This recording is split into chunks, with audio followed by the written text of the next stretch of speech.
בתגובות לסרטון על נת"צים ריקים יש טענה שחזרה כמה פעמים. החישוב שלך לוקח שתי הנחות מאוד גדולות שלא מייצגות את המציאות, שבכל רכב נוסע רק בן אדם אחד, ושאוטובוס נוסע תמיד בתפוסה מלאה. אתם צודקים, החלטות צריך לקבל על סמך נתונים והחסרתי פה נתון. סיפרתי למה כשנתיב תחבורה ציבורית נראה פנוי, זה בעצם אומר שהוא ממלא את הייעוד שלו. הראיתי איך בזמן עומס נת"צ אחד נותן עבודה כמו 14 נתיבים רגילים, ורוב הזמן נראה כאילו הוא ריק. אבל מי אמר שבמכוניות האלה יש רק נהג? ומי אמר שהאוטובוסים מלאים? חובת ההוכחה עליי. אז בואו לא נדבר על קיבולת. בואו נדבר על הנוסעים בפועל. אנחנו נדבר על שעות העומס, כי תחבורה מתכננים על פי שעות השיא. נת"צ נותן את הערך הכי גדול בשעות הפקקים, וכשאין פקק, אז הנת"צ מצד אחד פחות משמעותי, ומצד שני ממילא לא אמור להפריע לאף אחד, כי התנועה זורמת בכל הנתיבים. נתחיל מההשגה על זה שאני מניח שמכוניות מסיעות אדם אחד. אבל לא צריך להניח כלום, כי יש נתונים. מקדם המילוי הממוצע בשעות העומס בגוש דן הוא בין 1.1 ל-1.2 אנשים לרכב, על פי כל המקורות שמצאתי שמצטטים גורמים רשמיים. הממוצע הארצי הכולל של מקדם המילוי גבוה יותר, בערך 1.7, אבל הוא כולל גם נסיעות משפחתיות בסופי שבוע, וגם אזורים כפריים בלי תחבורה ציבורית.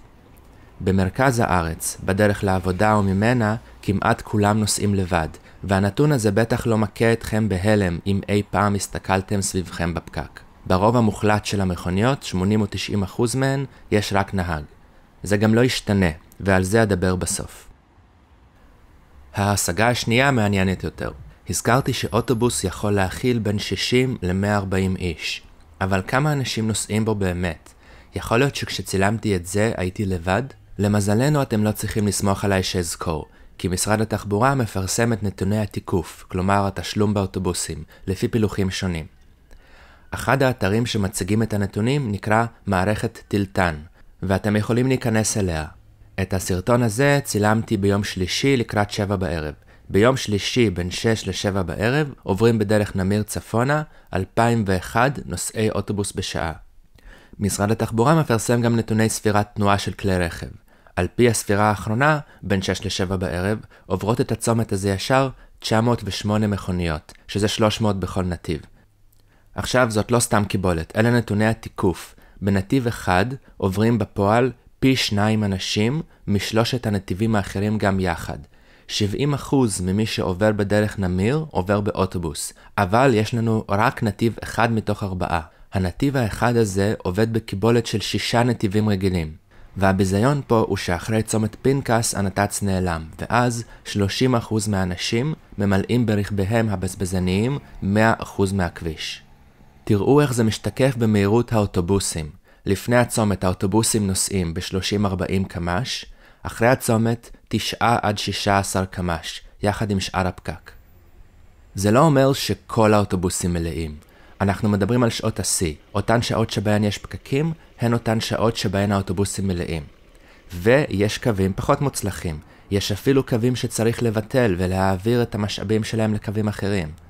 אבל על כל קו פחות מוצלח, יש כמה וכמה קווים שמפוצצים בנוסעים. ורוב הזמן עומדים בפקק, כי יש בארץ מעט מאוד נתיבי תחבורה ציבורית, והם כמעט אף פעם לא רציפים. האוטובוס הזה, על כמעט 100 נוסעיו, עומד להיתקע עכשיו שעה ברמת גן, כי רמת גן לא מאמינה בנת"צים. זאת ממש אומנות מצד אחד לטעון שאף אחד לא יעזוב את הרכב הפרטי כל עוד לא תהיה תחבורה ציבורית יעילה, ומצד שני להתנגד לדבר היחיד שיגרום לתחבורה הציבורית להיות יעילה, העברת שטח כביש מהרכב הפרטי לתחבורה ציבורית. הכביש מלא עד 0 מקום במכוניות, כי מכוניות הן כמו גז, הן תמיד יתפסו את כל המקום המוקצה להן.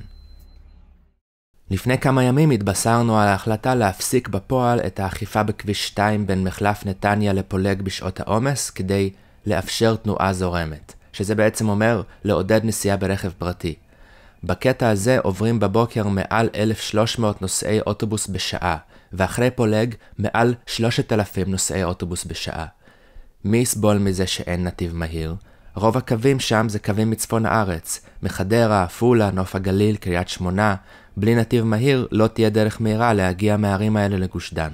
גם בכביש 20 בקטע של חולון עוברים 3,000 נוסעי אוטובוס בשעה, ובמקביל מספר דומה עוברים בקוגל. והנה כביש 1 שעלה לכותרות.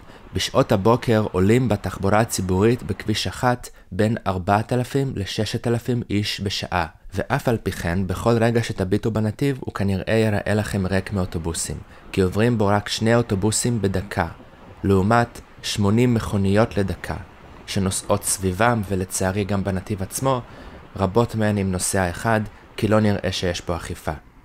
אבל ה-80 מכוניות לדקה האלה מסיעות כמות אנשים דומה ל2 האוטובוסים. יש פה קווים רבים מכל רחבי הארץ, מרמלה, מאשקלון, מנתיבות, מנתניה, מעפולה, והרשימה עוד ארוכה. בשעה שבדקתי, רק חצי מהאנשים שעוברים בכביש 1 נמצאים בתוך רכב פרטי. האם ל-50% מהאנשים מגיע 100% מהכביש? עכשיו, הספירות האלה נעשו עוד לפני שהיה נתיב רב תפוסה בכביש 1, כשהאוטובוסים נתקעו בפקק, ועדיין חצי מהאנשים בחרו באוטובוס. דמיינו כמה אנשים יבחרו בתחבורה ציבורית בטווח הארוך, אם כולנו נדע שאוטובוסים לא עומדים בפקקים. כמה אנשים יערבו לתחבורה ציבורית אם האוטובוסים ייסעו כל הדרך בנת"צים רצופים עם אכיפה, ולא יתעכבו גם לנסיעה הבאה, ולכן יוכלו לצאת בזמן ובלי ביטולים. אז אם היום 50% ממשתמשי הכביש הזה נוסעים באוטובוס, עם תחבורה ציבורית אמינה נוכל להגיע גם ל-60-70% ויותר. גם לפתוח את ירושלים ליותר אנשים, וגם להוריד מכוניות מהפקק. אפשר להבין נתונים דומים על הרבה נת"צים. הנה לדוגמה הנת"צ שסומן ממש עכשיו ברחוב לגוארדיה בתל אביב. הנתונים שיש הם כמובן מלפני הנת"צ, ואפשר לראות שרוב מי שעובר ברחוב לגוארדיה עבר באוטובוס. אז ודאי שמגיע לאותם נוסעים אחד משני הנתיבים. ואם כל כך הרבה אנשים בחרו בתחבורה ציבורית כשהאוטובוסים עמדו בפקקים, דמיינו מה יקרה כשהאוטובוסים לא יעמדו בפקקים. כמובן בהנחה שתהיה אכיפה טובה, גם נגד אנשים שחוסמים צמתים. לסיום כמה מילים על תחבורה שיתופית. אבל קודם אל תשכחו ללחוץ על כפתור הרשמה למינוי כדי לעקוב אחרי הערוץ. דיבורים על תחבורה שיתופית ברכבים קטנים מסיטים אותנו מהעיקר. אמרתי שממוצע האנשים במכונית בפקק הוא פחות מ-1.2. מה שמעניין הוא שגם אם נקדם בשיא הכוח תחבורה שיתופית, הערכות מדברות על הגדלת מקדם המילוי הממוצע בערך בעשירית ל-1.3. כלומר, בתרחיש מאוד אופטימי ניתן להקל על העומס בכבישים בערך ב10%. זה כמעט זניח, הרי כמות המכוניות בישראל גדלה ב4% כל שנה, אז אם שיתוף נסיעות יקל על עומס ב10%, זאת תהיה רק הקלה זמנית שתתעדה תוך 2-3, זה פלסטר. ואפילו בטווח הקצר האפקט זניח. נכון, ברמזור הזה עברו 8 מכוניות, אז היום 8 מכוניות מכילות 9 אנשים. ואם נשקיע את כל המאמצים והתקציבים בתחבורה שיתופית, אותן 8 מכוניות יכילו 10 אנשים? הללויה. בזמן הזה בדיוק בנתיב ליד עוברים 2 אוטובוסים עם מעל 100 איש. תחבורה שיתופית זה אחלה, אבל השקעה בשיתוף נסיעות בכלי רכב קטנים אסור שתבוא על חשבון תחבורת המונים. מתחבורה ציבורית או המונית, הרווח לחברה גם גדול בסדר גודל וגם בר קיימה. נתיבי 2 פלוס ו3 פלוס הם דוגמאות לעידוד תחבורה שיתופית שבאה על חשבון תחבורה ציבורית. כי ברגע שמרשים מכוניות על הנתיב, כבר אי אפשר לאכוף אותו עם מצלמות, שזה אומר בפועל שהוא לא נאכף כמעט בכלל.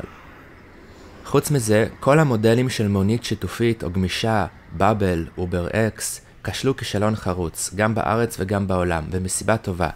אם אני רוצה להגיע ליעד במהירות ובנוחות מרבית, אני בטח לא ארצה לעשות סיבובים לא צפויים מראש, כדי להוריד ולהעלות עוד 4 נוסעים בדרך בטיזנבי. במקום זה, אוסיף עוד בערך 20% למחיר ויקח מונית, או שאשב לבד באוטו בלי צורך לשוחח עם אנשים. ואם אני רגיש למחיר, אז בוודאי שעדיף תחבורה ציבורית בעשירית מהמחיר. אגב, למה אמרתי שמונית יקרה רק ב-20%? אם חשבתם שההפרש בין מונית רגילה לרכב במסלול גמיש גדול יותר, זה אולי כי אתם רגילים למחיר של בבל שסובסד על ידי משרד התחבורה. ככל שהשירות אישי יותר, כך מקדם המילוי נמוך יותר, כך מחירו קרוב יותר למונית, וכך גם המסלול צפוי פחות. הקסם של תחבורה ציבורית תדירה במסלול קבוע זה שהיא תמיד שם. בכל יום בבוקר אני יודע שכשיצא מהבית לדרך אבא הלל, תוך רבע שעה אהיה בשרונה. זה כמו הליכה ברגל או רכיבה על אופניים, האוטובוס הוא כמו המשך של הרגליים שלך, הוא כמו מסוע. לא צריך לחשוב לאיזו תחנה ללכת, לא צריך לחשוב באיזו תחנה לרדת. אני מתארגן ויוצא, הכי גמיש שיש. אני אפילו לא פותח שום אפליקציה לפני שאני יוצא מהבית. זאת הגמישות האמיתית, לעומת תחבורה שנקראת גמישה, אבל היא לא מאפשרת לך להיות גמיש. וזה שבאבל וטיק-טק לא הצליחו להתמלא על אף הסבסוד הכבד מאוד מהכיס שלנו, זאת רק דוגמה אחת מיני רבות שמראה שברכבים קטנים שאין להם מסלול קבוע, אפילו להגיע למקדם מילוי ממוצע של 1.3 זה מאוד מאוד אופטימי. בבאבל הגיעו ל-2.15 רק אחרי שצמצמו את אזור הכיסוי רק לחלקים הכי צפופים של תל אביב ורמת גן.